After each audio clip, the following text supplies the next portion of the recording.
Fala pessoal, mais um almoço com o TF no ar, nosso segundo conteúdo. Nesta segunda-feira vamos falar sobre o nosso Botafogo, que ontem infelizmente jogou nada e perdeu para o Juventude em Caxias do Sul por 3-2, mas segue líder do Campeonato Brasileiro. E agora o foco é Copa Libertadores da América, jogo contra o Palmeiras, quarta-feira, 21h30. E algumas coisas precisam ser refletidas pelo técnico Arthur Jorge. Primeiramente, qual o melhor posicionamento para o Thiago Almada? E eu acho que o segundo tempo do jogo de ontem contra a equipe do Juventude mostrou para o técnico.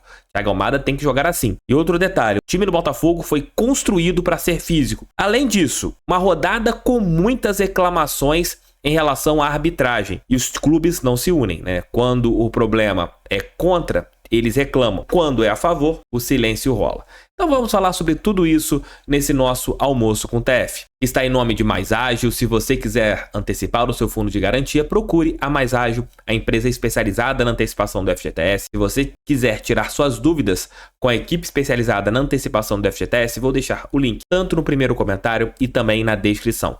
A Mais Ágil é essa empresa que você tem antecipação como uma das suas vantagens. Mas claro, se você quiser fazer antecipação, tire as suas dúvidas antecipadamente.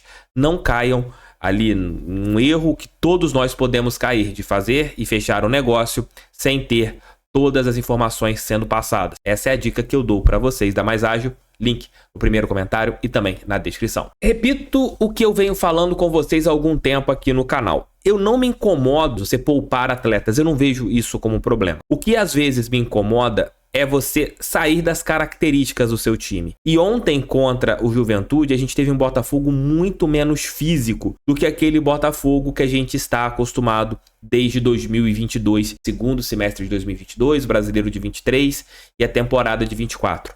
Ontem nós tivemos um time mais frágil. Você tinha o Danilo e o Alan, jogadores responsáveis pela marcação. Romero não tem essa característica. Matheus Martins, idem. E Thiago Almada também. Além do Carlos Alberto, que fez o papel de um camisa 9 na partida de ontem. Além de dois laterais que entregam pouco defensivamente, como Cuiabano e Matheus Ponte. E essa foi uma característica totalmente diferente do que a gente tem nesse Botafogo. E aí, talvez, quando você poupar jogadores, tem que colocar outros com a característica do seu time. E hoje, eu enxergo que dentro daquilo que a gente pode ter com as melhores condições, você precisa escalar os jogadores das maneiras que eles se sentem melhor. Thiago Almada é um exemplo. Apesar de ser um jogador que sabe fazer o lado esquerdo, mas é um desperdício de talento quando você deixa o Thiago Almada tendo que fechar setor, fechar corredor. Na hora de chegar no terço final, ele vai estar cansado.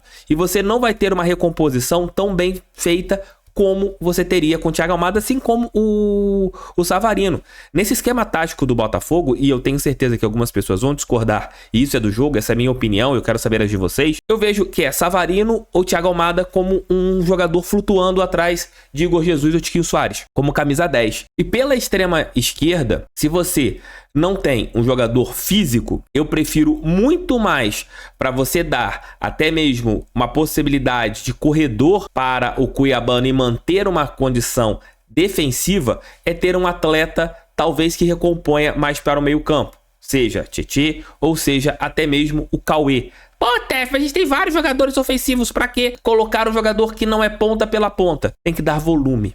O Botafogo precisa de volume. E os melhores momentos que o Botafogo teve nesse ano foi quando você conseguiu preencher o seu time de uma maneira mais física. Para o jogo contra o Palmeiras, pode ser que dê certo, eu espero que dê certo. Mas se o Arthur Jorge colocar Luiz Henrique, Savarino, Thiago Almada e Igor Jesus ou Tiquinho Soares, a tendência da gente ter um time vulnerável defensivamente será muito grande. E as coisas estourarão lá atrás, em cima de Marlon Freitas, que não é um volante de pegada, e vai sobrecarregar o Gregory. Ainda mais com Matheus Ponte, que não é um marcador, como, por exemplo, seria o Damian Soares, e pela esquerda, o Cuiabano, que não é o marcador, como seria, no caso, o Marçal.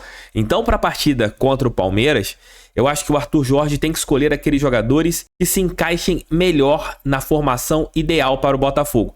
Uma coisa é você ter o Júnior Santos, que é físico, que é um touro.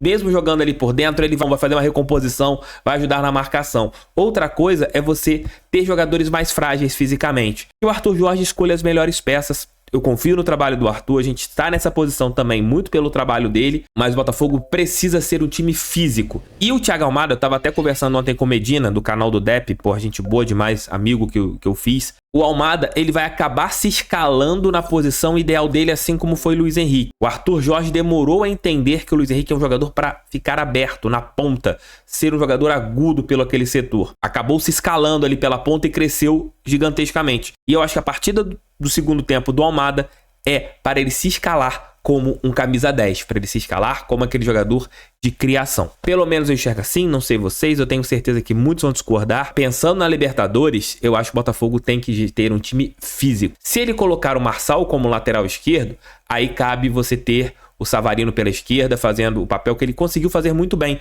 no jogo pelo Campeonato Brasileiro.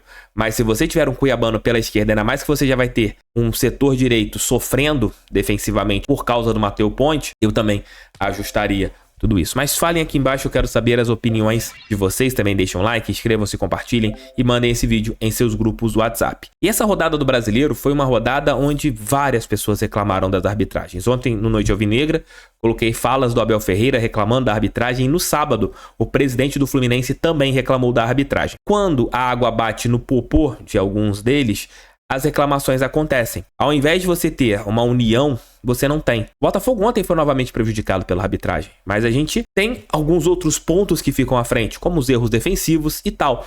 Mas vamos supor, se aquele pênalti é marcado, que a gente não teve nem replay direito, né, uma imagem aproximada da transmissão, que foi patética ontem no canal Premier, poderia ser outro jogo, a gente poderia empatar o jogo rapidamente, assim como foi a partida contra o São Paulo, e as coisas ficassem um pouco mais tranquilas, o Juventude sentir o resultado, o Botafogo não tendo que se expor tanto como se expôs. Então, assim, são alguns lances polêmicos que acontecem por partidas e rodadas, mas os dirigentes, eles só pensam em seus próprios umbigos. Os torcedores rivais também só pensam em seus próprios umbigos. Quando a gente reclama das arbitragens, muitos vêm aqui no canal e falam: ah, seu chorão, tá reclamando, coisa e tal. Mas quando é contra o time deles, aí você vê uma grita generalizada. Foi mais uma rodada em que houve reclamações e no meio de semana, na Libertadores, teremos reclamações no final de semana também. Enquanto nós não tivermos uma profissionalização dos membros de todas as comissões de arbitragens, seja da Conmebol, seja da CBF, o nível continuará sendo baixo, o nível continuará sendo complicado. Você terá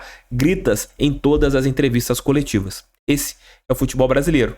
Os dirigentes preferem olhar para um biguinho deles, não preferem olhar para o todo, aí tudo continua assim. Novidades em relação a Damian Soares e Botafogo. Se você pensava que o Botafogo pudesse voltar atrás, isso não vai acontecer. O jogador seguirá treinando à parte, informações iniciais do portal GE. Inclusive, o técnico Arthur Jorge comunicou ao lateral direito que não conta mais com ele. E se não aparecer nenhuma proposta, ele seguirá treinando em horários alternativos lá no Espaço Lunier, já que o Botafogo tem que fazer isso.